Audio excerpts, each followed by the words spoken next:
রুবাই ও একদম আমার মতন দেখতে, সেম টু সেম, আসলেই অসাধারণ। এই ছবিটার নাম রাধিয়া। এই ছবির চিত্রকর কে জানেন? আমাদের ছেলে মাহি নামে। ওনাকে কোথায় পাবো? আজকে যেহেতু এক্সিবিশন, নিশ্চয়ই ওনাকে কোথাও পাওয়া যাবে। আপনাদের মধ্যে মাহিনটাকে? মাহিন নামে একজনকে চিনি, দুর্দান্ত ছবি আঁকে, কিন্তু ছবি আঁকে কিনা ঠিক জানি না। ওই হলো একই কথার কথা, টবি টবি সেম থিং। কি দরকার জানতে পারি?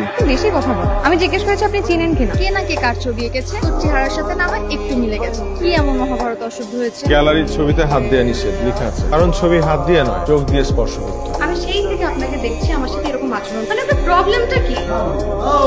Mahi, hi boy, how are you?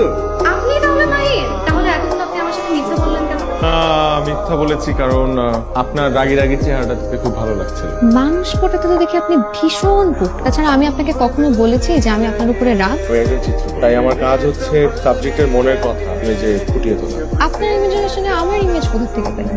আপনি কোন ইমেজটার কথা বলছেন? ছবি আঁকার সাথে দেখি আপনি অভিনয়ও বেশ পারদর্শী। আমি আপনার ছবিটা কিনতে চাই। অবশ্যই, ছবি বেচেই তো আমার আহা। 500 টাকা যা লাগে আমি দিয়ে দিচ্ছি, কিন্তু আমি চাই না আমার ছবির স্থান কারো লিভিং কিংবা বেডরুমে। এই মুহূর্তে আমি আপনাকে ছবিটা দিতে পারি। এক্সিবিশন চলাকালীন অবস্থায় কোনো ছবি দেয়াল থেকে নামানো সম্ভব না। কিন্তু আপনার আমাকে প্রমিস করতে হবে যে ছবিটা আপনি আমাকে দিবেন। কি হয়েছে, আপনি কি ছবিটা কাউকে দিয়ে দিয়েছেন? আপনি ভাগ্যিস আমাকে আপনার ফোন নাম্বারটা দিয়ে দেন, তাহলে যেভাবেই হোক আপনাকে কনভিন্স করে ছবিটা আমি অন্য কাউকে দিয়ে দিই। আমি তো আপনার থেকে এই ছবি 600 টাকায়ও কিনবো। আপনি আজকে প্লিজ ওনাকে ছবিটা দিয়ে দিন। আর ছবির দাম এত হয় নাকি? পাগল। ঘুম ভাঙলে মনে হয় সত্যি তো তুমি আমার পাশে, কিন্তু স্বপ্নের তো রং, এগুলো কিছু তোমার বেলায় আমার এরকম হয় কেন বলো? প্রথম প্রেম তো তাই হয়। প্রেম পূর্ণ হওয়ার সাথে সাথে রূপ, রং, গন্ধ সবকিছু রং হয়ে যাবে। তুমি দেখো কি হয়েছে তোর, এত ওষুধ খাচ্ছিস?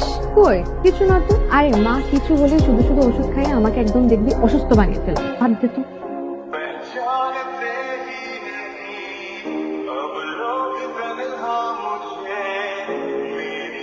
এই যে দেখছো, পুরোটা হচ্ছে আমার পৃথিবী, আর এই পৃথিবীতেই আমার স্বপ্নরা জন্ম নেয়। চারিদিকে এইরকম অবস্থা কেন? সবার মধ্যে যাদের জন্ম তাদের স্বাস্থ্য ভালো হয় কি করে? এটাই হচ্ছে আর্টিস্টের ম্যাজিক। এটা তো শিল্পের প্রতি একদম অন্যায়। আমি একটু মন ভরে আমার রাধিয়াকে দেখি। আমি তোমাকে রং বলে ডাকি। বেশ সুন্দর রং, যাতে আবার ইংরেজি রং। আমার রাধিয়া কোথায়? ও আমার সাথে এরকম কেন করবে? আমি কি এমন অপরাধ করেছি যে আমার সাথে আমাকে এত বড় একটা শাস্তি দিল? আমি গত 4-5 মাস ওকে কোথায় খুঁজিনি, আমি কোন মাদের মতো খুঁজছি, সব জায়গায় খুঁজছি, কিন্তু কোথাও পাইনি আমি। গত কয়েক মাস ধরে সে হসপিটালে চিকিৎসাধীন অবস্থায় আছে। ডাক্তার বলেছে ব্রেইন টিউমার। ওটা এতই বড় হয়ে গেছে, ডাক্তার বলেছে খুব ক্রিটিক্যাল অবস্থা। কি বলছো এগুলো তুমি? আমাদের মাঝেও হয়তো আর বেশি দিন থাকবে না।